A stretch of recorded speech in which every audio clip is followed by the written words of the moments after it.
Salut, j'espère que vous allez bien et bienvenue dans cette nouvelle vidéo. Aujourd'hui je vous propose un nouveau tutoriel HomeBanny. Si jamais vous avez des questions, j'ai déjà fait pas mal de tutos sur HomeBanny, je vous les mettrai dans le petit i. Mais si vous avez d'autres questions qui persistent, n'hésitez pas à me les poser dans les commentaires, je me ferai un plaisir de vous y répondre. Et si ça demande une vidéo, eh ben j'en ferai sûrement une. Donc voilà, aujourd'hui je vais vous expliquer comment est-ce qu'on habille un mur. Je vais pas vous parler de cadre, de décoration murale, etc. mais simplement de peinture ou d'habillage de mur, comme un mur en briques, etc. Donc de composer carrément du mur si c'est un mur en béton apparent, etc. Donc comment est-ce qu'on fait ça sur HomeBanny? Là vous allez vous dire c'est peut-être un peu facile, mais j'ai eu quelques questions sur comment est-ce qu'on fait pour qu'un mur soit de la même couleur sur deux étages de la maison, si par exemple on a une mezzanine et qu'il y a un mur qui fait le tout à côté de cette mezzanine. Donc je vais essayer de répondre à cette question tout de suite après l'intro sur HomeBanny.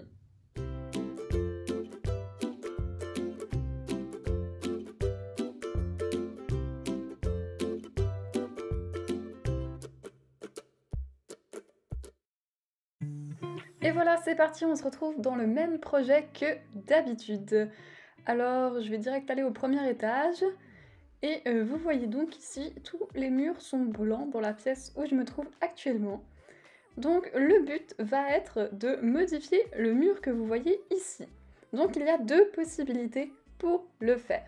La première est simple, on sélectionne le mur, on appuie sur modifier, et au niveau du style du revêtement, on va pouvoir modifier le revêtement. On a plusieurs possibilités, entre peinture, papier peint, carrelage, mosaïque, etc. Donc on va simplement sélectionner ce qu'on aimerait. Donc moi j'aimerais une peinture satinée, de couleurs plutôt orange, et ensuite vous avez plein de couleurs qui apparaissent et il suffit de sélectionner celle que vous voulez et le mur devient de cette couleur. Donc voilà, c'est vraiment très simple.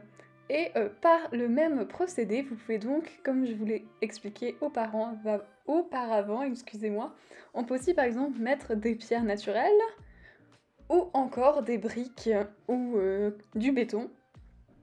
Par contre, le point négatif avec cette technique-là, c'est que les images sont vraiment très petites, donc on voit pas trop la différence. Donc je vais maintenant vous expliquer la deuxième solution qu'on peut utiliser pour peindre des murs. C'est en passant par l'onglet Décorer, et ensuite vous voyez ici qu'il y a de la peinture, du carrelage et aussi du revêtement de sol, mais ça ne va pas nous aider pour peindre les murs. Donc pour la peinture, on choisit donc peinture mat ou satinée, c'est comme on préfère, et en fait il va y avoir beaucoup plus de choix, beaucoup plus de couleurs, et en plus on va les voir en plus grand, donc c'est vraiment pratique. Donc ensuite on choisit notre peinture, et ensuite une fois qu'on a trouvé la peinture que l'on désire, on va pouvoir appuyer sur le petit bouton jaune qui apparaît quand on est sur la couleur, et activer le appliquer à la surface. Et maintenant, vous voyez qu'il y a un petit pinceau, et dès que vous vous approchez d'une surface, si le pinceau est là, vous pouvez appuyer et ça peint le mur. Si vous voulez enlever la couleur, vous pouvez appuyer sur la petite flèche et ça va simplement enlever ce que vous venez de faire. Ce qui est pratique avec cette technique, c'est qu'on peut peindre pas seulement le mur qu'on a sélectionné, mais plein de surfaces avec le petit pinceau, et simplement, si on rappuie dessus, on peut revenir en arrière, et si on n'est pas du tout content de ce qu'on a fait, on va pouvoir par la suite aussi tout enlever en même temps. Donc là, moi je veux vraiment que le mur du fond. Donc voilà, là j'ai le mur du fond et la porte, et si on rappuie dessus, donc comme je vous ai expliqué avant, ça enlève la couleur. On peut d'ailleurs aussi avec cette technique directement changer de pièce ou carrément aller sur la façade et vraiment peindre plusieurs éléments de la même couleur. Donc voilà. Et ensuite on appuie sur valider si on est content de ce qu'on a fait, ou sur la petite croix pour revenir en arrière. Donc moi j'ai validé et voilà ce que ça donne.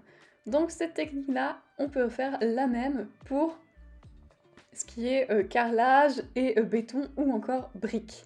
Donc moi je vais prendre des briques, donc je vais sur béton et briques, je sélectionne briques, et ensuite ici c'est vraiment très pratique parce qu'on voit bien les différences entre les différentes briques. Donc moi je vais appliquer celles-là, ce sont les mêmes que j'ai mis sur ma façade, etc. Et donc ça fonctionne exactement pareil que pour la peinture, quand le petit pinceau apparaît, eh bien on appuie et ça peint le mur, enfin là du coup ça ne peint pas le mur mais ça modifie le mur pour qu'il devienne un mur en briques. Donc là, je vais essayer de mettre encore plus de murs en briques. Je pense que je vais faire presque le tour de toute la pièce. Non, là, ça me plaît pas. Donc vraiment, si ça vous plaît pas, on peut directement enlever avec la petite flèche et revenir au mur précédent. Donc voilà ce que ça donne au niveau des briques. Donc vraiment pour les briques et aussi ce qui est bien naturel, c'est vraiment plus pratique de passer par l'onglet décoration parce qu'on voit vraiment les précisions. Alors que quand on passe par la sélection du mur et modifier le revêtement, là les images sont vraiment très petites donc on voit pas forcément la différence. Attention en revanche, si on veut peindre plusieurs murs qui sont à des étages différents. Comme par exemple ici, si je veux peindre toute ma façade en vert par exemple, je vais passer donc par l'onglet décoration et peinture. Vous pouviez aussi très bien sélectionner le mur et le modifier.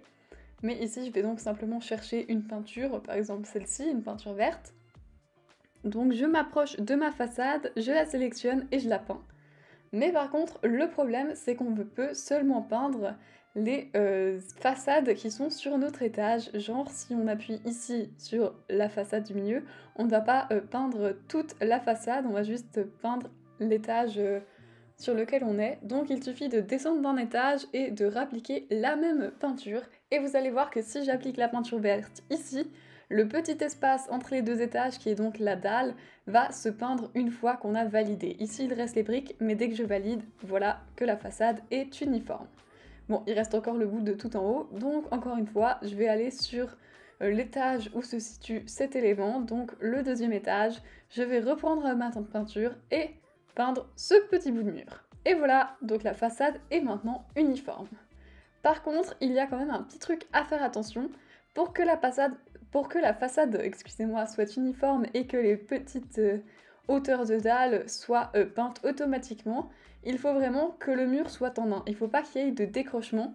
Comme ici, on peut voir qu'il y a un décrochement entre la dalle et l'étage supérieur. Donc si je décide, par exemple, de peindre le mur ici dans l'escalier, donc je pense que je vais mettre des briques comme j'ai mis partout, on peut voir là en fait qu'il y a un petit décrochement entre la dalle et le mur. Donc une fois que j'aurai validé ma modification du mur, en fait, l'espace de la dalle ne va pas prendre la même consistance. On va faire le petit exemple. Donc ici, je vais prendre ça et ça en brique, et là je valide, mais il reste encore la trace blanche, ce qui ne fait vraiment pas très joli. Donc simplement pour remédier à ça, vu qu'on ne va pas pouvoir peindre l'espacement de la dalle, que ce soit sur l'étage ou le rez-de-chaussée, il va falloir que vous modifiez vos murs pour qu'il n'y ait pas de décrochement.